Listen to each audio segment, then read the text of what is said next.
the Decapolis, Jerusalem, and Judea, and from beyond the Jordan followed him. The Gospel of the Lord.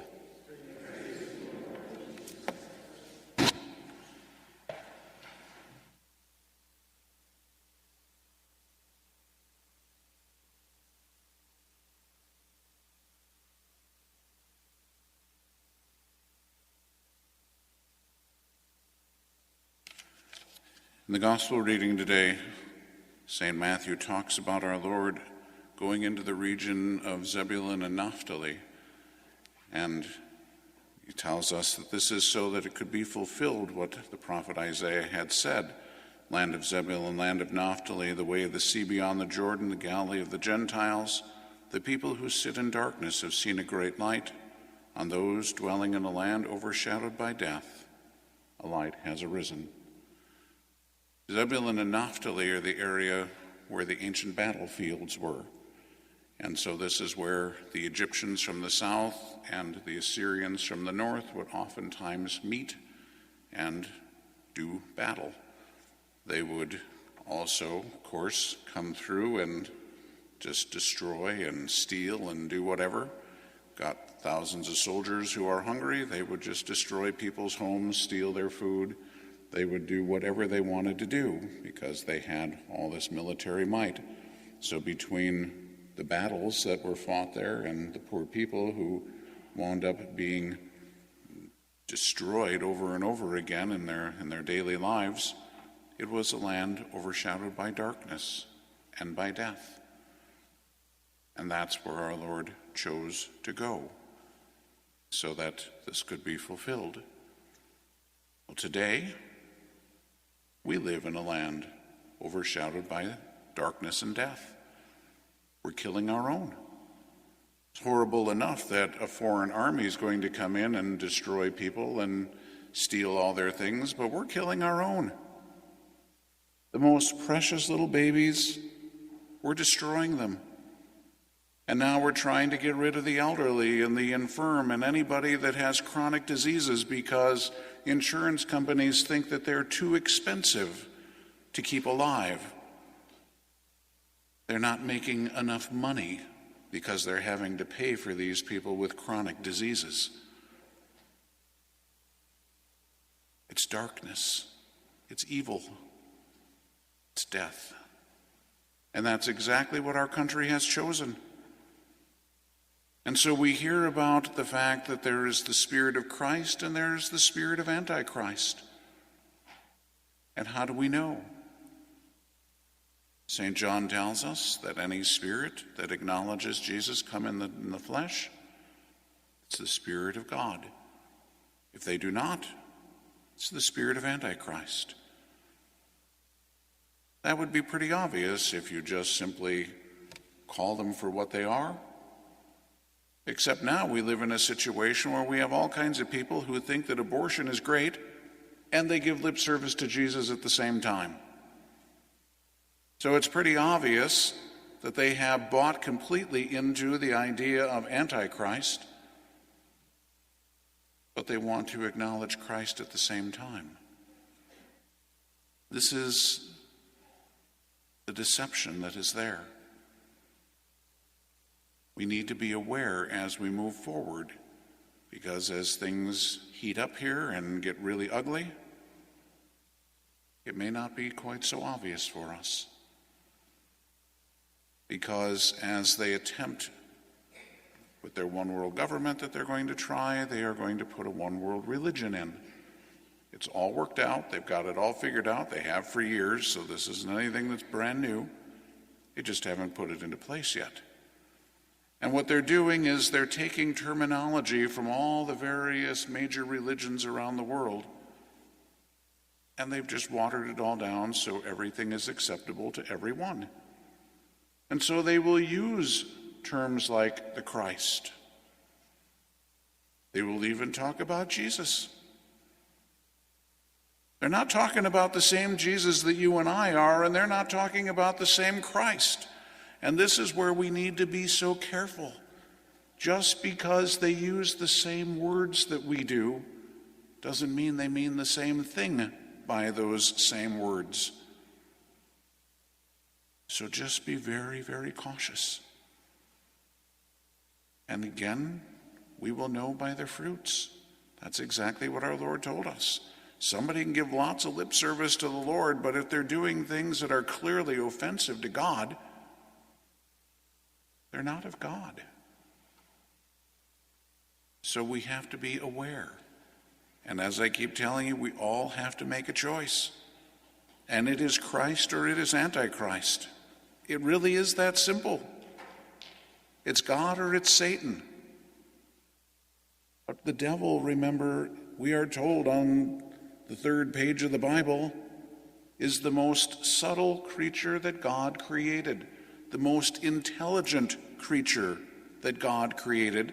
And Jesus tells us he is a liar from the beginning.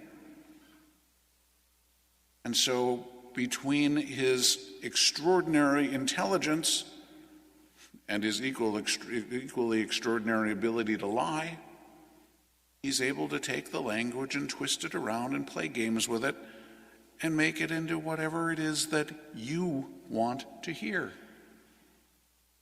He's not stupid. He's not going to show up breathing fire in your face and talking in a gravelly voice because you tell him to get lost. So instead, he's going to be real smooth. He's going to sound really good to you because he's your friend. That's what he's going to tell you. And here's what I have to offer to you. What is it that you want? That's going to be the trouble. And so we have to make sure that we are truly rooted in prayer. We have to make sure that our focus is truly on Jesus. Because if it's not, if we're going to try and do this by ourselves, we're going to get caught in the snare. We're going to go the wrong direction. Look at what's going on in the world. It is so obvious and so evil. And look how many people don't even see it. They think what's going on is great. They're rejoicing in it. You see how subtle the devil is? That we have people literally rejoicing in evil. And I don't even mean the extreme evil. I mean, that happens too. Got people at the abortion mill rejoicing because a baby was killed. How despicable can it be? But I'm talking just about the ordinary things, not the extremes, but just ordinary day-to-day life. People don't even see it.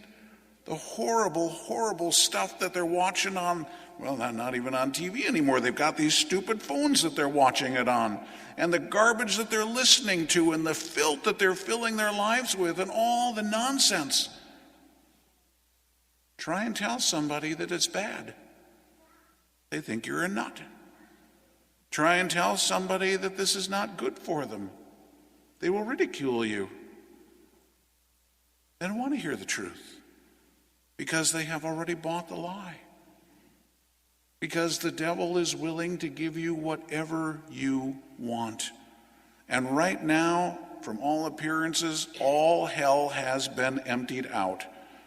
And so there are lots of demons for every one of us. So what is it that you want? He will provide it for you. No problem for the devil. That's the subtlety. And you got to remember, he knows you probably better than you know yourself. He's been watching you since the day that you were conceived in your mother's womb. He knows every weakness. He knows every struggle. He knows all the problems. For married couples, you know that when your spouse makes a certain face, you know exactly what that means. You bring something up, you get a certain look, you know exactly what it means because you know that person well enough. Well, the devil knows you way better than your spouse knows you. And so he throws things up there, and he's just watching for the smallest little things because he knows exactly what it means. If I throw this temptation out there and I get this kind of a look, I got him. If I throw the temptation out and I get that kind of look, well, they didn't go for it, so let me try something different. I'll throw this one up there. I'll try this one. It's going to be real subtle. We have to be focused on doing what is right. We have to be focused on serving the Lord. It is the battle of Christ and Antichrist.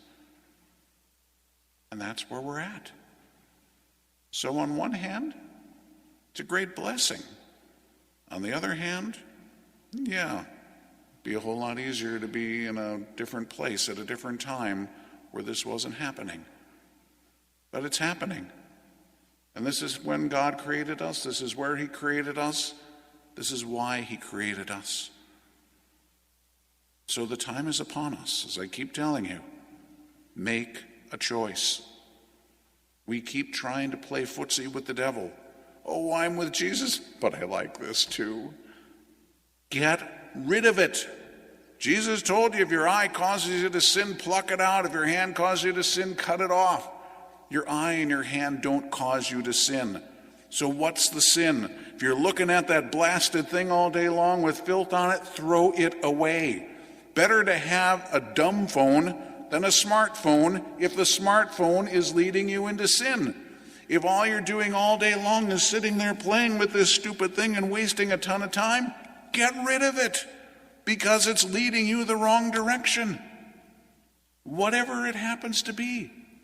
It doesn't matter. It doesn't have to be the stupid phone. There are lots of ways that we can get ourselves into stuff. Look at what's going on in your life and quit making excuses.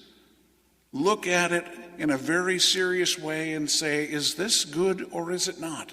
Not do I like it, because we wouldn't be doing it if we didn't like it. Is it good? Is it leading me more toward God or is it leading me away from God?